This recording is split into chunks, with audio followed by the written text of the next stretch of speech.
Shalom, Israel. First off, I want to give all honor and glory to Yahweh Shah by Shem Kakadash. It's all honor and glory to the Most High God through His Son, who the world ignorantly calls Jesus Christ, right? And I want to give a hearty Shabbat Shalom, their Akwat and Akium, that's sincerely pushing His word, and sincerely pushing His word in truth and in faith, right? And I also honor to the elect elders that's been pushing His word in sincerity and faith for many years, man, right?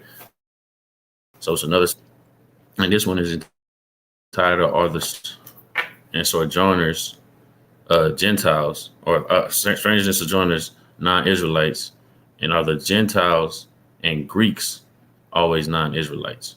Right? Because we got a lot of misunderstanding when it comes to these words: strangers, foreigners, Gentiles, sojourners.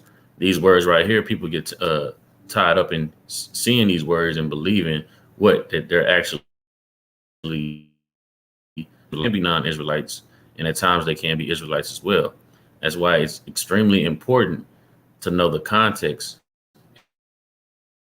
and have understood exactly what's going on, man. Right. So first thing I'm gonna do is I want to pull up the word stranger.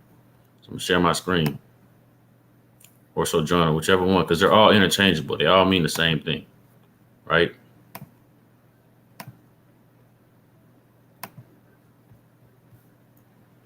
All right, so it's the Blue Letter Bible. It's the book of Genesis, chapter 23. And I'm going to go to the word sojourner. And it says here, this word translates to sojourner, stranger, and foreigner and inhabitant. So this word literally means sojourner, stranger, foreigner, inhabitant.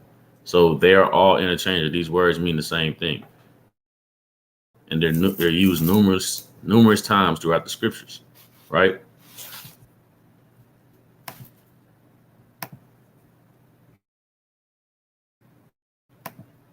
All right, so first, Abraham was called a sojourner, right? Shalom, a Shar Shabbat sister, right? Abraham was called a sojourner, right? So let's get there.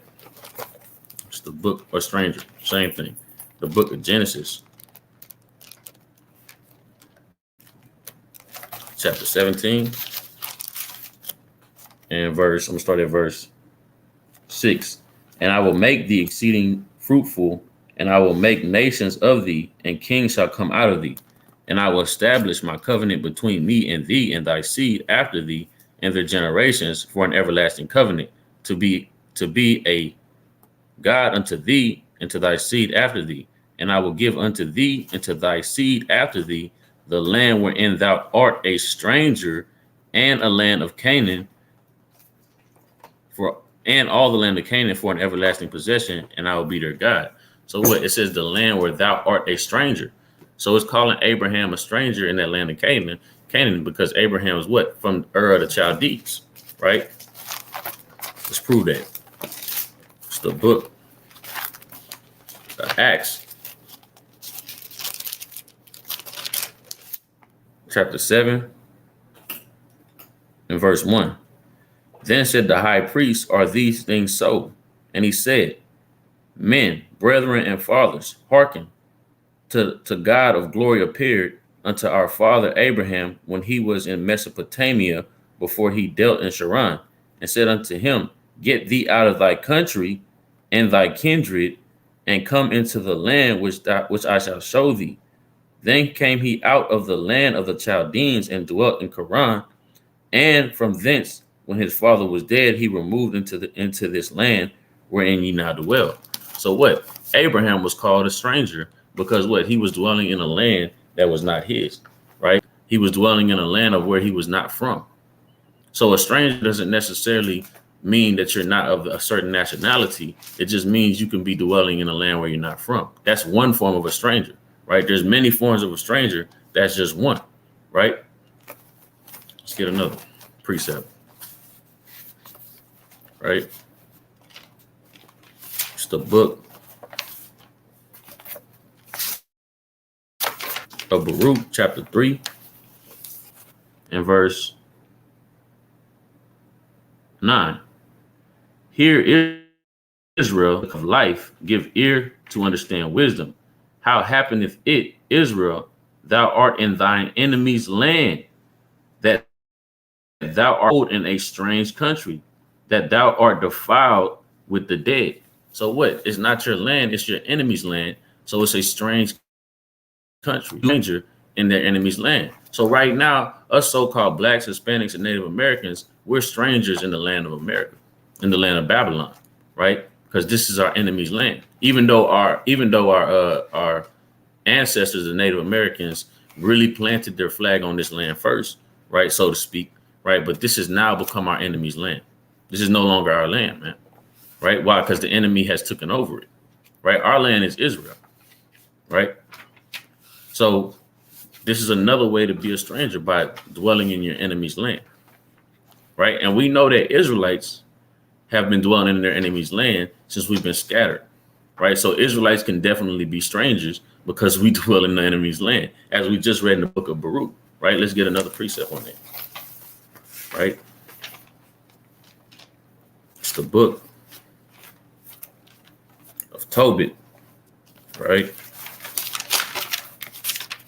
Chapter 13 in verse, that's not Tobit. Book of Tobit, chapter 13 and verse 3. Confess him before the Gentiles, ye children of Israel, for he hath scattered us among them. So what? We've been scattered among the heathens in our enemies' lands, right? So we would be strangers in all our enemies' lands. And like I brought out earlier, a stranger and a sojourner, they are the same people.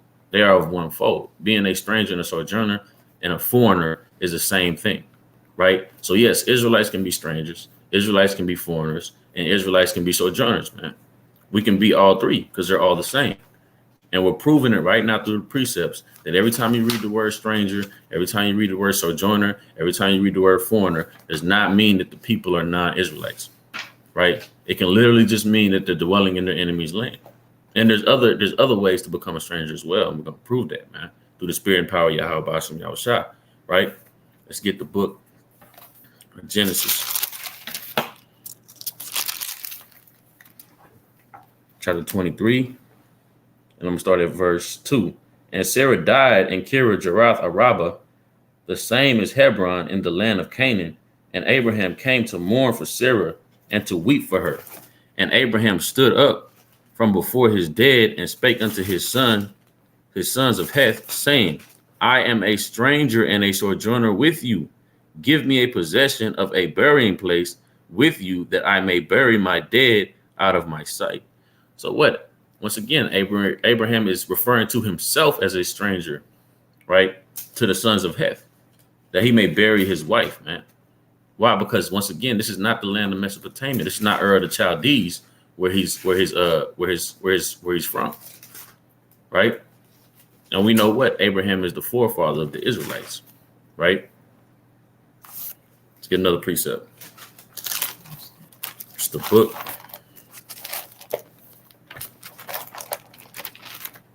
of Hebrews,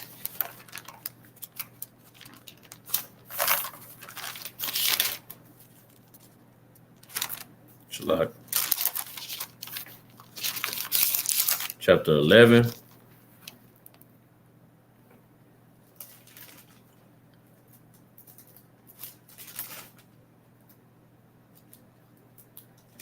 Salakia.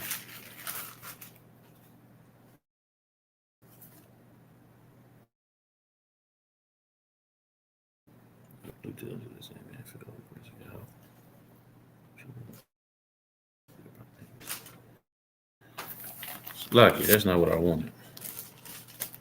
All right, let's go to another one. Yeah, let's go to the book of Peter, right? It's the book of Peter, chapter 1 and verse 1.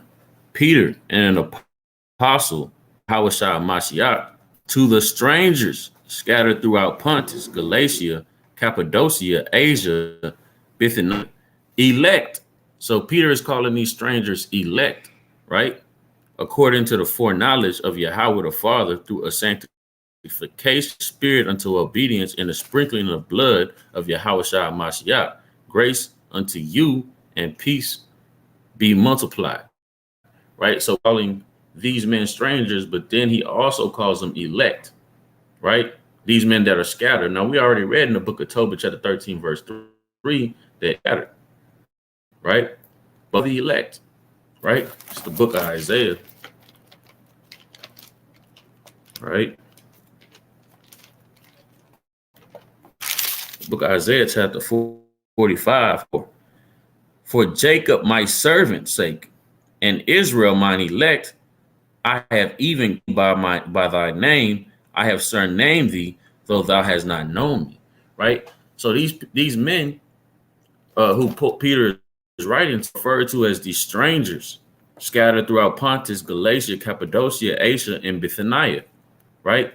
But then Peter goes on to call them the elect. And we just read through the precept of Isaiah chapter 44 and verse 5 that what? The elect is who? 45 and verse 4, that the elect is who? Israel, man. Right? So because they have been gone out of their land or disconnected from their heritage for a extreme amount of time, they're now known as strangers, man. So being disconnected from your heritage can make you a stranger as well.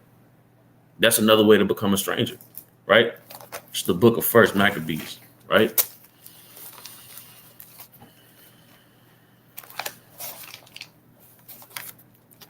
Right? Being disconnected from your land, being disconnected from your heritage, being disconnected from your God, your people. These are all ways to become strangers, man. Just because you see the word stranger does not mean that it's an actual non-Israelite, man. It's the book of First Maccabees, chapter 12, right? In verse 10. Have nevertheless attempted to send unto you for the renewing of brotherhood and friendship, lest we should become strangers unto you altogether, for there is a long time past since ye sent unto us, right? So since a long time has passed since they've been in communication with their people, in communication with the other Israelites, they have become strangers, man. So when a long time passes and you're not in communication with your people, you're not in your land, you're not practicing your laws, you become a stranger to Israel, man. There's many ways to become a stranger. There's many different types of strangers, man. Right? Let's get another one.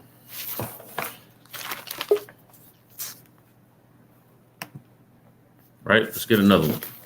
It's the book of Judges, right? Chapter 17. Start at verse 6. In those days there was no king in Israel, but every man did which was right in his own eyes. And there was a young man out of Bethlehem, Judah, of the family of Judah, who was a Levite, and he sojourned there. Right? So this man was a Levite, but he was dwelling in Bethlehem, Judah. So he was known as a sojourner, which we already linked up the fact that sojourner, stranger, and foreigner all mean the same thing. They're all interchangeable. So just because he wasn't dwelling where the Levites were supposed to dwell at, and he was dwelling in Bethlehem, Judah, which was not one of the cities that was given unto the Levites, since they didn't have a inheritance, he was a sojourner, man. Right. So just because he's not dwelling in the place that was actually allotted to him or set aside to his tribe, he becomes a sojourner, man. Just that quick. So there's many ways to become a stranger, a sojourner, or a foreigner, man. And these are all accounts of Israelites being sojourners, strangers, or foreigners, right? Let's get another precept. The book of Acts.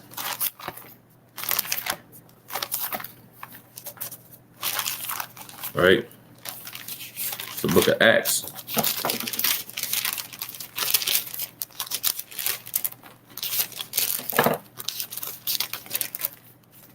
Chapter 2, verse 5. And there were dwelling at Jerusalem Jews, devout men out of every nation under heaven. Now, when this was noised abroad, the multitude came together and were confounded, because every man heard them speak in his own language. And they were all amazed and marveled, saying to another, Behold, are not these all are not these all, these Salakia, are not all these which speak Galileans? And how hear we every man in our own tongue wherein we were born? So what? These all these Jews were what? Born in these different lands, right? And they were astonished because they hear every man speaking in their own tongues, meaning the tongues of these different lands, right? So this proves to you that our people were what? Spread across, right? Everywhere, right? And when they came back to Jerusalem, right, to keep the feast, right? This is how you know that they're Israelites. When they came back to Jerusalem to keep the feast, right, they would be strangers. They would be foreigners, right? So these are many, many different instances where our people were what? Strangers, foreigners, pilgrims, whatever you want to call it, man. Right? You got a precept, brother?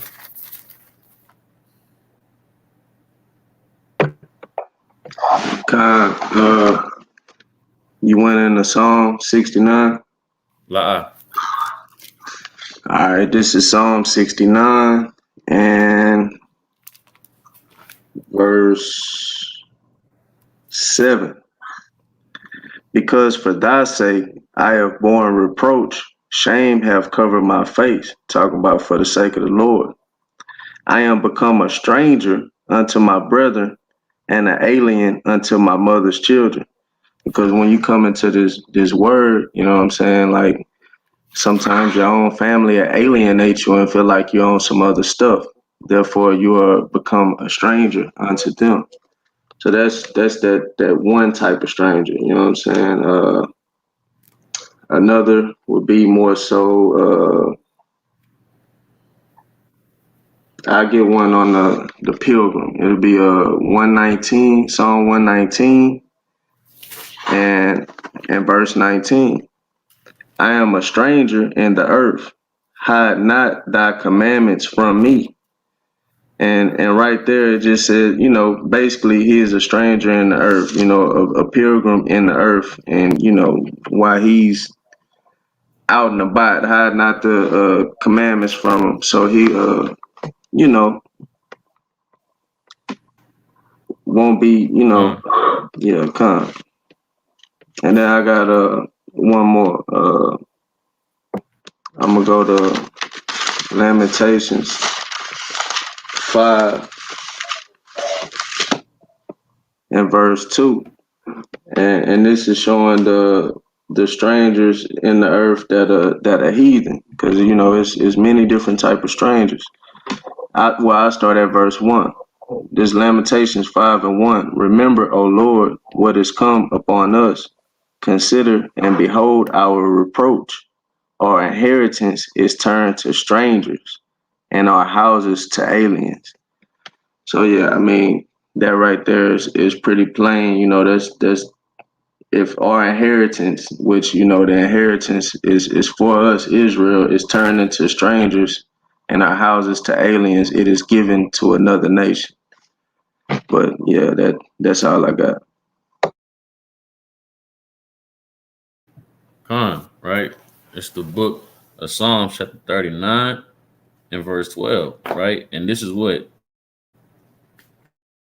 a psalm of David, right? And we know David is an Israelite. It's the book of Psalms, chapter 39 and verse 12. Hear my prayer, O Lord, and give ear unto my cry.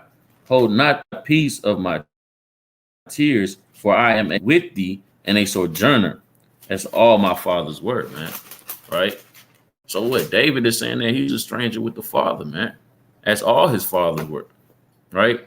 So David was a stranger. So yes, man. Yes, Israelites can definitely be strangers, man. The brother just brought out how you have to look at the context, right? Because the context he brought up, our enemies can be strangers, right? Which means yes, non-Israelites can be strangers as well, but you have to read it in context to get the understanding of what the Bible is saying, right? You can't just see the word stranger, see the word foreigner, see the word sojourner, see the word pilgrim, and believe automatically. That's not true. And vice versa. You can't see it and say automatically, oh, that's an Israelite, right? We got to look at the context. We got to know what's going on, what time frame, and what's being said in order to get an understanding of what's going on, man. Right? Let's get the book of Numbers. All right. The book of Numbers, chapter 16.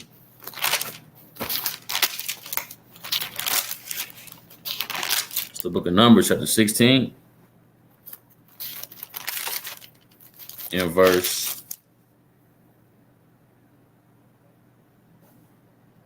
I'm starting at 39. And Eleazar the priest took the brazen censers wherewith they were burnt and had offered, and they were made broad plates for a covering of the altar. Right? Verse 40. To be a memorial unto the children of Israel, that no stranger which is not of the seed of Aaron come near to offer incense before the Lord, that he is not as Korah and his company. And the Lord said to him by the hand of Moses. So what? Just because you were not of the seed of Aaron, you could literally be a Levite. And when it comes to certain things being done in the temple, if you are not of the seed of Aaron, right, you will be looked at as a stranger dealing with the things that are to be dealt with by the Aaronites or the priests, right? Even if you're a Levite, which are the Levitical priesthood, but you had to be of the seed of Aaron to deal with certain things in the temple. And if you weren't, you were looked at as a stranger, man. Right? So once again, that's another form of Israelites being called a stranger, man. Right? So this is what? To be a memorial unto the children of Israel, that no stranger which is not of the seed. So it's literally going into not being a seed of Aaron. If you try to deal with certain things in the temple, right, you'll be looked at as a stranger, man. Right? Let's go to the book of Leviticus. I was just about to ask you, did you go into that? Yeah, Leviticus 20:35. And it reads, and if thy brother be waxing poor and fallen and decay with thee, then shalt thou relieve him, yea, though he be a stranger or a sojourner, that he may live with thee, man. Right? So what? Hey, just because you live in another man's house, you could be an Israelite, but if you live in another man's house, you still are a stranger or a sojourner. Why? Because it's not your home, man. You're sojourning with your brother. You're a stranger to his home because it's not yours, right? So if I fall on bad times and I hit up the brother Jamaica and say, hey, I, kind of got evicted, man. I need to come stay with you for a couple of days or a couple of weeks, and he says, Con, that's his home. That's not mine. I'm a stranger. I can't kind of go in there and turn the AC on 58, say I'm cold, kind of keep the fridge, kind of keep the lights on, He walk in, my feet kind of kicked up on the table. He don't like people. The table ain't for your feet, but I kind of got my feet kicked up on the table like it's mine. I make the decisions around here, kind of look at him and say, we low on groceries. What you gonna get this week? It's not my home. I'm a stranger there. I don't have any say so there.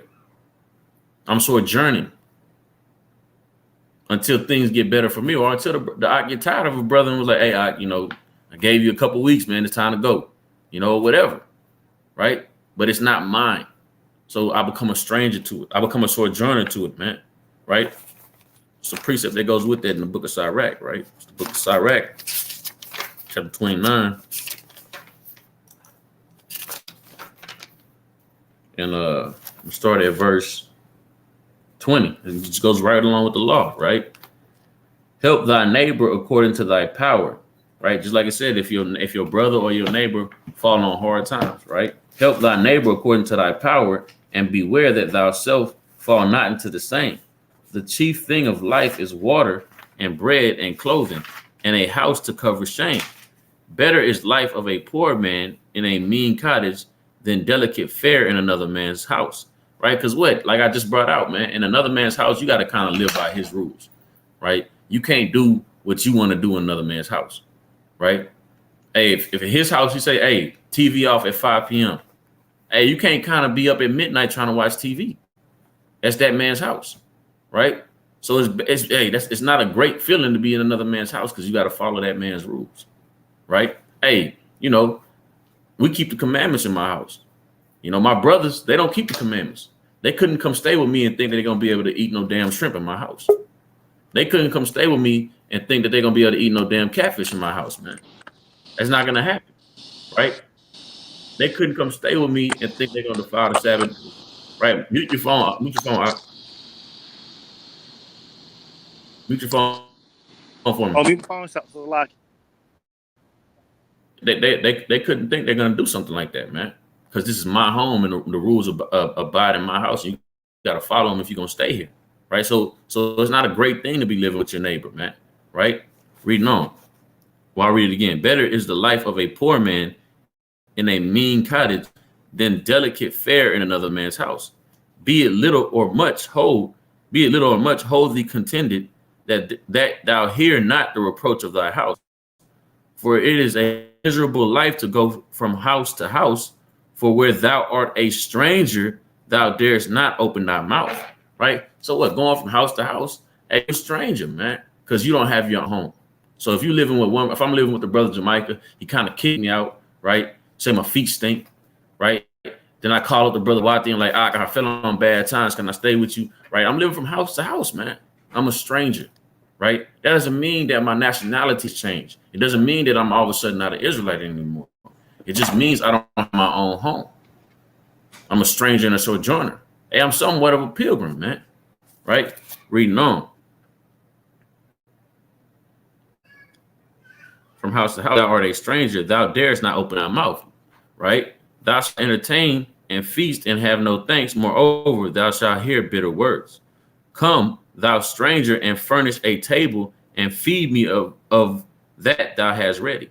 Give place, thou stranger, to an honorable man. My brother cometh to be lodged, and I have need of mine house.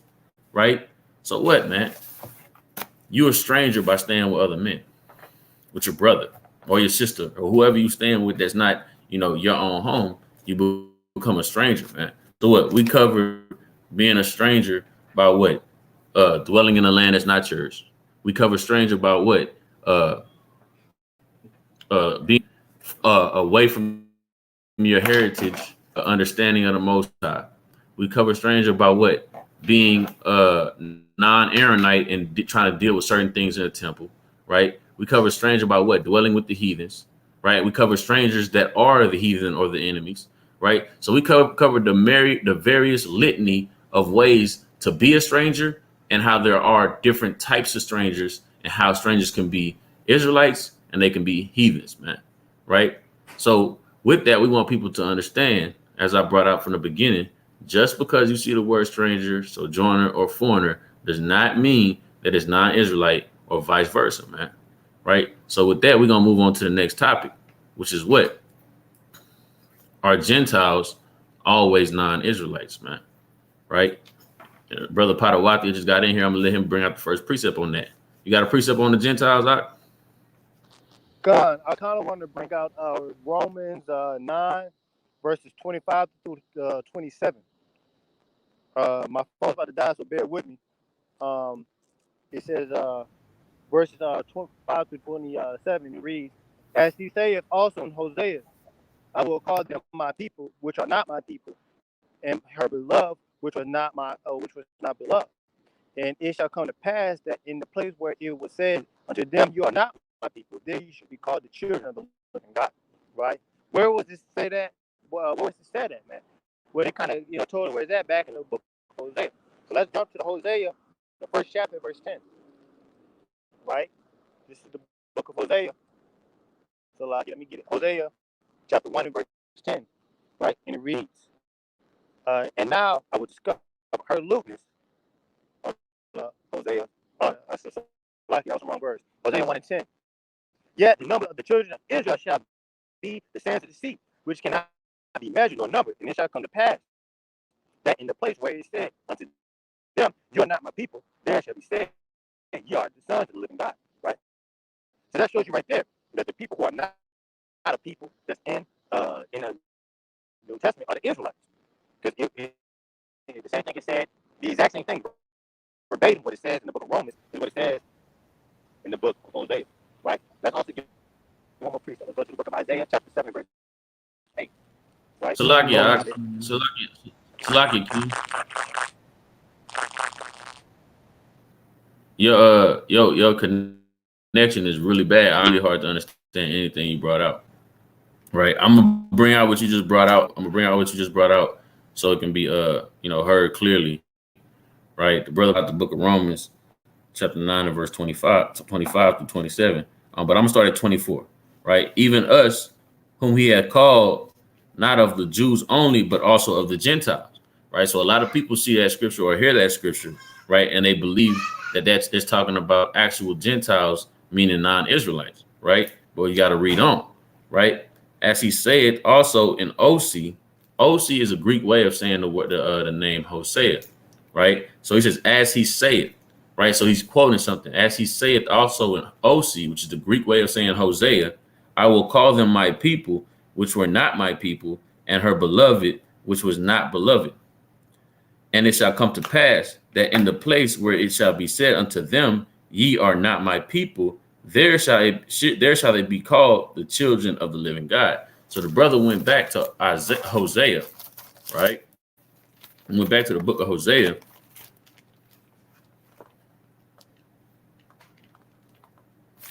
chapter 1 and verse 10. And it reads, yet the number of the children of Israel shall be as the sand of the sea, which cannot be measured nor numbered. And it shall come to pass that in the place where it is said unto them, ye are not the sons of living God, then shall the children of Judah and the children of Israel be gathered together and appoint themselves one head, and they shall come out of the land, for great shall be the day of Jezreel. Right. So those Gentiles that Paul was writing to in the book of Romans were actually what? They were actually Israelites, man. Right, who were cast off. That's what that's going into. Right. That's why he quoted and says, as saith in OC, which is what? Hosea, man. Right. We got to understand something about the book of Romans. Right. Let's go to it. Right.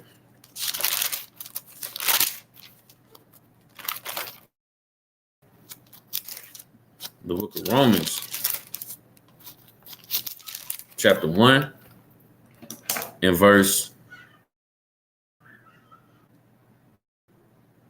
7. To all that be in Rome, beloved of God, called to be saints, grace to you and peace from Yahweh our Father, the Lord Yahweh Shai Mashiach. That's the address to the Romans, right? Just like how if I write a letter and I'm writing it to Jamaica, I'm going to address it to Jamaica and I'm going to put his address on there, right? On the envelope, right? His next door neighbor can't take the envelope and kind of open the letter up, read it and apply it to himself, man. Right? For one, that'll be a damn felony. And that's what a lot of you other nations have tried to do. You try to hijack the letter that was written to specific people in Rome and try to adopt it to yourself, right? It says, to all that be in Rome called to be saints. Who are the saints? According to the Most High, man. According to the scriptures, the book of Psalms, right? Chapter 148. Chapter 148 and verse 14. He also exalted the horn of his people, the praise of all his saints, even of the children of Israel, a people near unto him. Praise ye the Lord. Right? So those saints are who? They are the Israelites, man. So this letter is written to the Israelites. So when you see the term Gentile in a letter that's written to the Israelites, you got to understand that that's already going to be the Israelites, man. Right? And if you just read up in the book of Romans 9, the book of Romans chapter 9 and verse 3, for I wish that myself were accursed from Christ for my brethren, my kinsmen, according to the flesh. So ain't no spiritual Israel, man. Right? Who are Israelites, to whom pertaineth the adoption. That would be that adoption that you're talking that these people like to talk about, man. Right? So that adoption to the Israelites of the flesh, right? And the glory and the covenant. So that's the new and the old covenant, right? And the giving of the law and the service of Yahweh and the promises, man. Right? So all these things were pertaining to the Israelites. So when you jump down to verse 24 and you see the word Gentiles, you got to understand Paul just literally laid out for you that everything was given unto Israel, man. So those Gentiles must be Israelites, right? And with that, I'm gonna yield and let the brother bring out anything that he may have to add. All right, Khan. I'm gonna go to Romans myself. I'm gonna go to Romans 3:29, and it says, "Is he the God of the Jews only? Is he not also of the Gentiles? Yes, of the Gentiles also." And a lot of people will see this and feel like they're talking about the heathen. And I'll keep going. It says, "Seeing it is one God which shall justify the circumcision by faith and uncircumcision through faith." Now, when they talk about circumcision, it does not always mean a physical circumcision. You know what I'm saying? Like it's more so going into the circumcision of your heart. Let me drop that right there real quick, and I'm gonna go to Leviticus 26 in the law, and we're gonna go to 40. We know who the law was for. He wasn't talking to nobody else. Now this is show. This is to show what I'm talking about. Now it says, "If they shall confess their iniquity and the iniquity of their fathers with their trespass, which they trespassed against me, and that also they have walked contrary unto me, and that I also have walked contrary unto them, and have brought them into the land of their enemies, if then their uncircumcised hearts be humbled, and they then accept of the punishment of their iniquity, then will I remember my covenant with Jacob." I stop right there. So, I mean, you got to decipher when he's talking about certain things. Is he talking about, a physical circumcision, or is he trying to go into the circumcision of your heart? You know what I'm saying? And even with the next verse, you know what I'm saying, it's clear that, he's talking about, uh, you know, Israel, you know what I'm saying, when he's going into this circumcision and uncircumcision, because, he goes into the law. Is what, 3:31. Romans 3:31. "Do we then make void the law through faith? God forbid, yet we establish the law." The law, of course, only given to one people. And yeah, I mean, right there, I digress on that.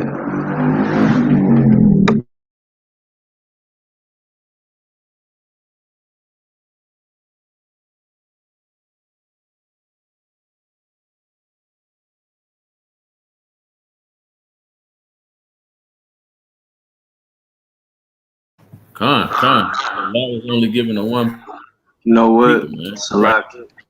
Salaki, I got one more. My bad. Let me pull this piece up the back of your point real quick. All right. The book 28, right? And verse 5. "For he established a testimony in Jacob and put a law in Israel, which he commanded our fathers that they should make them known to their children," man. Right? So the law was appointed in, as a brother had brought out, man. Just wanted to prove that with the precept. Con. Now I'm gonna go into First Maccabees 1, and I'll start at verse 11. For context, this is, Hey, hold on that. Hold on that, because that's going into the next topic on who the Greeks are. Don't go to that just yet. oh, well, all right, because it goes into uncircumcised as well, so, but con. Yeah, yeah. Yeah. I want to get on that in one moment. Let's finish the Gentile. That goes into understanding who the Greeks are. You know what I'm saying? Because that's another major stumbling block. Is when people see the word Greek, they believe that means you're an actual Greek, man. Right? So it's a lot. Let me go back to Romans real quick. Right? It's the book of Romans. Right? Chapter 11. Right? In verse 26. And it reads, "And so all Israel shall be saved, as it is written, there shall come out of Zion a deliverer, and turn away ungodliness from Jacob. For this is my covenant unto them, I shall take away their sins, and concerning the gospel, that their enemies forsakes. But as touching the election, they are beloved for the Father's sake. And we already brought out in the book of Isaiah, chapter 45 and verse 4, that what? That Israel is the elect, right? So to election, Israel are the ones that are elected, man. They are the chosen, right? The election is the same thing as being chosen, right? So this is setting up that these Gentiles that you're reading about in the book of Romans cannot be anything other than Israelites, man. We proved that what letter was written to Israelites in Rome, because right, we proved that what it's talking about a circumcision of the heart, right? Pursuant to the law, and we proved that the law was given to Israel, man. Then we proved that when he spoke on it, the matter that he quoted Hosea, Israel, when that prophecy was to be fulfilled. Right? Now we're here in the book of Romans chapter 11, and we've proven that Paul is now saying to these Romans that all Israel shall be saved. Right? Now, the point in him writing something like this that's not an Israelite. What does it do? To just rub it in the face? I mean, you could do that, but that's not what Paul wants to do. Right? So it says what? As concerning the gospel, they are concerning the gospel, they are enemies for your sakes, but as touching the election, they are beloved of the Father's sakes. For the gifts and callings of Yahweh are without repentance, for as ye in times past have not believed Yahweh, yet have now obtained mercy through their unbelief, even so have they also of these also not believed that through your mercy they also may obtain mercy. For Yahweh had concluded them all in unbelief, that he might have mercy upon all. There's another thing that people get hung up on. They see the word all. They're like, see, no, we've already established who he's writing to. So this all is pertaining to the people writing to in that context, man. Right? So if it's me, Jamaica, and it's both our families in one house, and I say all are gonna get some pizza, the next door neighbor can't come over and kind of get some pizza, man. It doesn't work that way, right? So these Gentiles in the book of Romans that Paul in Romans chapter 9 are Israelites, man. Right? Salak, did you start at 25? Romans 11 and 20. I started at 26. All right, 1 point. All right, and it says, "For I would not, brethren, that ye should be ignorant of this mystery, lest ye should be wise in your own conceits, that blindness in part happened to Israel." How did blindness in part happen to Israel? Because half of them was, already done away and given over, to these, idols or whatever have you, being considered Gentiles, or of the heathen nation. And it says, until the fullness of the Gentiles be come in, and then like the brother went to, and so shall all Israel be saved. So all Israel shall be saved, as it is written.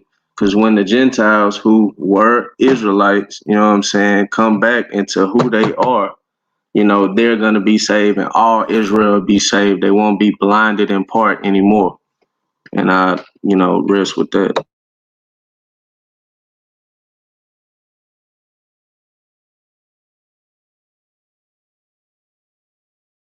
Con. And once again, Paul was quoting something when he said, "And all Israel shall be saved, and a Redeemer in Zion." Man. Right? He was quoting the book, right?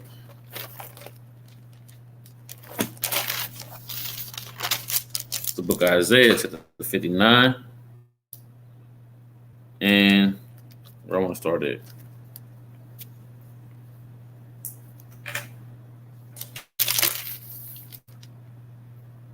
Con 59 verse. I'm gonna just start at 20. And the Redeemer shall come to Zion unto them that turn from transgression in Jacob, saith the Lord, man. Right? So it says, unto them that turn from transgression in Jacob. Right? Not in the heathen, not in every other nation, in Jacob, man. And we know Jacob's name was changed to what? Israel. So those that turn from transgression in Israel, right? The Redeemer is going to be dealing with. He's going to be redeeming these people, man. Right? So what? this scripture, this text in the book of Romans chapter 11, which also has the grafting in process, right, is speaking about Israelites, man. Right, because in the book of Romans chapter 9 and verse 4 that the adoption is for Israel. The adoption is that grafting in, right? The grafting back in of the Israelites that were casted off, man, which was prophesied to happen in the book of Jeremiah. Right? Let's see another point. Right? The Israelites can be Gentiles, man. Right? It's the book of First Corinthians chapter 12 and verse 1.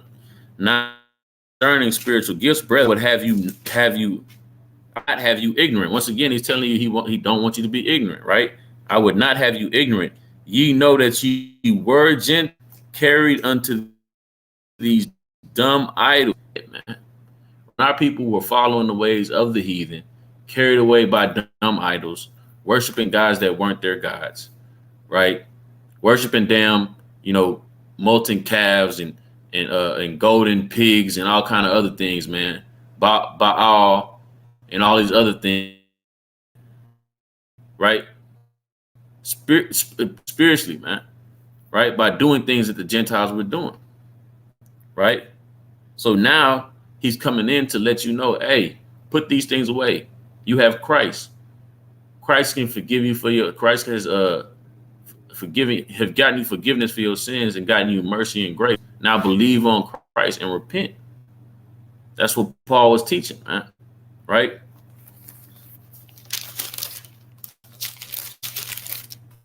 You got anything, brother? Nah. All right, Con. Right. So I guess now we can just move on to the next part, man. Right, which is the Greeks, man. The book of Galatians, chapter 3 and verse 28. Right, which we've covered this before, man. Right, we've covered this already. But we just for the sake, the Sabbath service, maybe somebody didn't watch that breakdown. We're gonna bring it out again, man. We're gonna kind of revisit this, man, for the new people that's coming into Israel, and it may be a stumbling block to them, man. Or their family may be saying, no, it says neither Jew nor Greek. Well, that even if that was the case, it's damn sure not saying neither Jew nor everybody. It's saying neither Jew nor Greek. And we're gonna get an understanding of why it says neither Jew nor Greek, man. Right? This is the book of Galatians, chapter 3. I'm gonna start at 27. For as many of you have been baptized into Mashiach, have put on a Mashiach. There is neither Jew nor Greek. There is neither bond nor free. There is neither male nor female. For ye are all one in Hamashiach. And if ye be Hamashiachs, then are ye Abraham's seed and heirs according to the promise. Right? So it says what? Then you are Abraham's seed. Can you physically become Abraham's seed?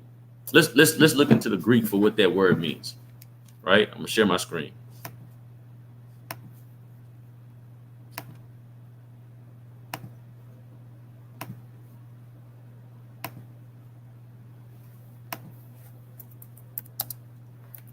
Everybody should be able to see the screen.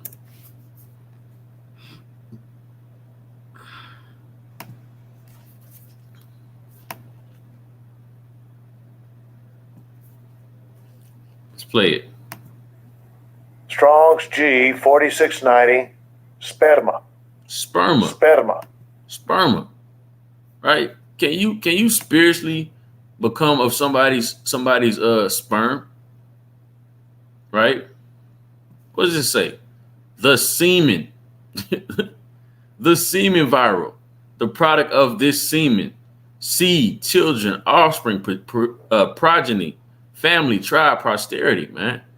You cannot you cannot spiritually become somebody's sperm, man. And that's what seed means. You can't spiritually become somebody's sperm, right? So when it says you are Abraham's seed indeed, it's not saying that you will spiritually become Abraham's seed, man.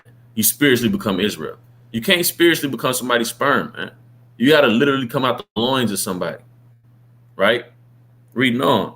Now I say that their heir is, now I say that their heir, as long as he is a child, differeth nothing from a servant, though he be Lord of all, but is under tutors and governors until the appointed time of the Father. Even so, we, when we were children, were in bondage under the elements of the world. But when the fullness of time was come, Yahweh sent forth his son, which is Yahweh Shai, right? Made of a woman, made under the law, man. Made of a woman, made under the law. Straight like that, man. Right? So what? Who was made under the law? I mean, so like, let me read on. Made of a woman, made under the law, to redeem them that were under the law, that we might receive the adoption of sons, man. Right? To redeem them that were under the law. And we just read that the law was given to Israel, to Jacob. Those are the ones that were under the law, man. Right? Nobody else. Right? So Yahweh came to redeem those that were under the law. These Greeks were under the law. Their ancestors were under the law. So they would have to be Israelites. And we're going to continue to prove that, man. Right? Jamaica, go ahead and bring out that Maccabees you was holding out. This is First Maccabees 1, and I started at 10, just to prove that they was under the Greek captivity, pretty much, or the Greek rulership. And there came out of them a wicked root, Antiochus, surnamed Epiphanes, son of Antiochus the king, who had begun an hostage at Rome, and he reigned in the 137th year of the kingdom of the Greeks. In those days went there out of Israel wicked men, who persuaded many, saying, Let us go and make a covenant with the heathen that are round about us. For since we departed from them, we have had much sorrow. So this device pleased them well.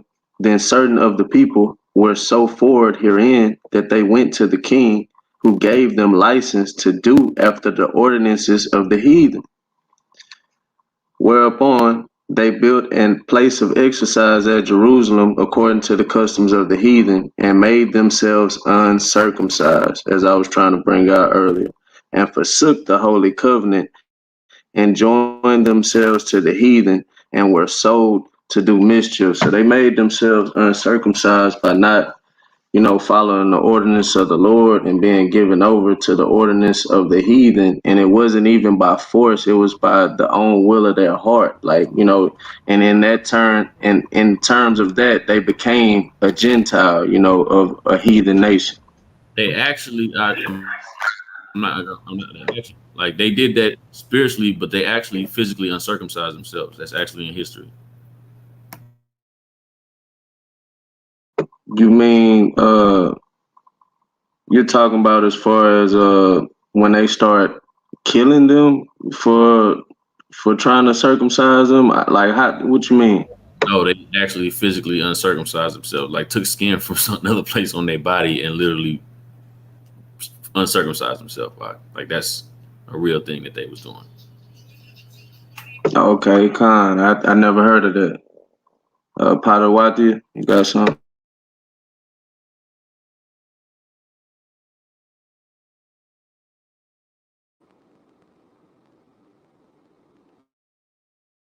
Hey, he frozen. You got some?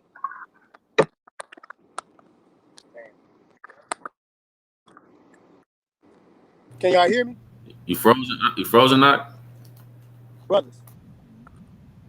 No. Y'all hear me?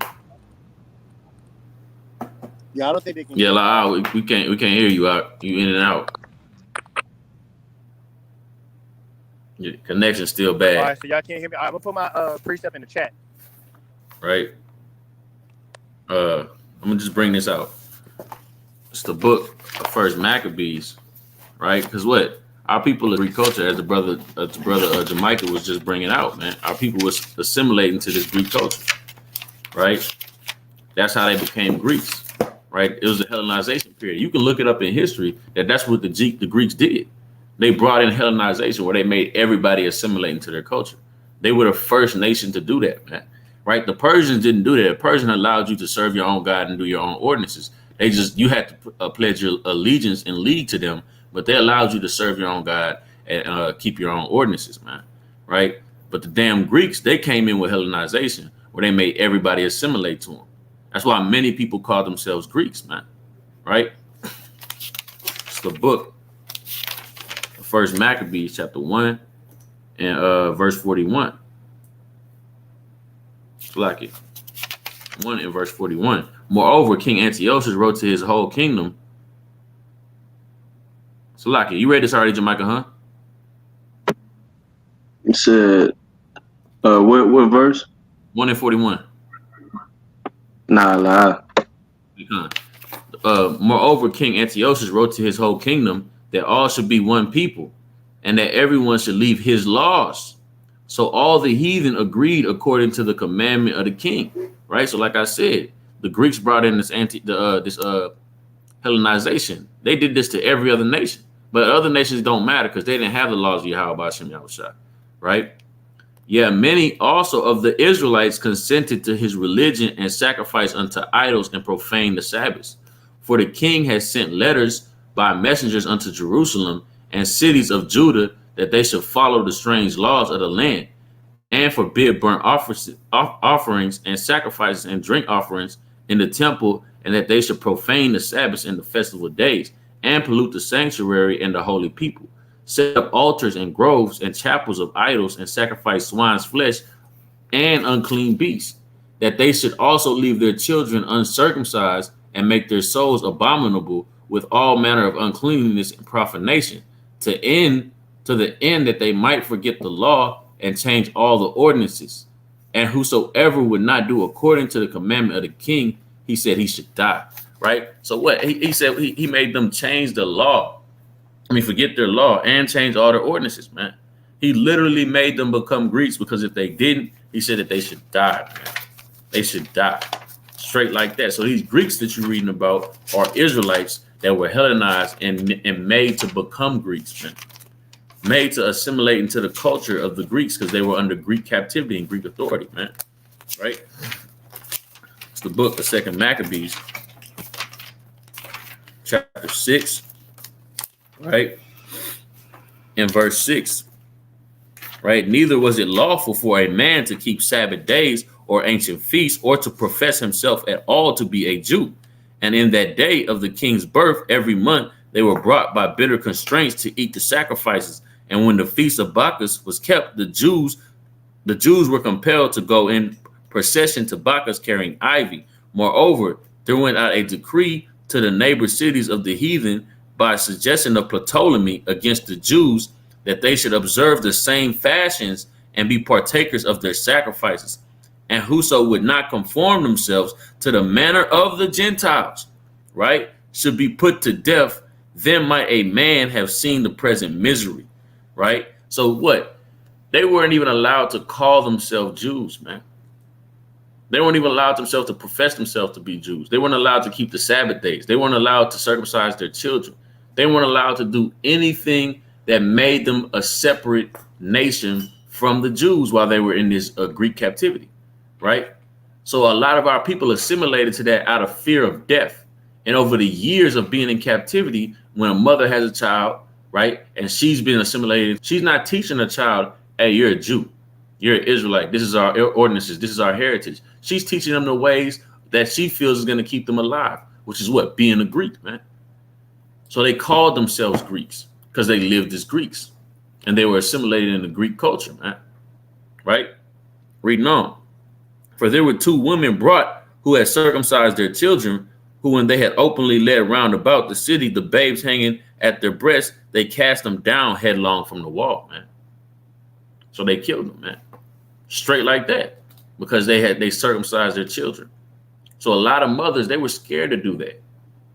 You had a remnant of our people that went and hid and definitely kept the laws, but a lot of our people they assimilated, man, and they became those Greeks. So these are who the Greeks are, man. You got anything out? Nah, lie. You covered it. right? So it's these things are the things that our people gotta realize and recognize and come and bring to understanding in these last days, man. Right? That these Greeks were our people, man, that assimilated. It's another precept I want to lock here. Another precept I want to get.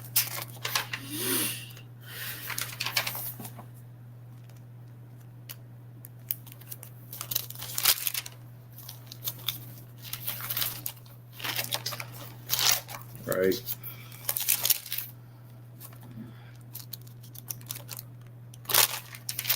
Bear with me.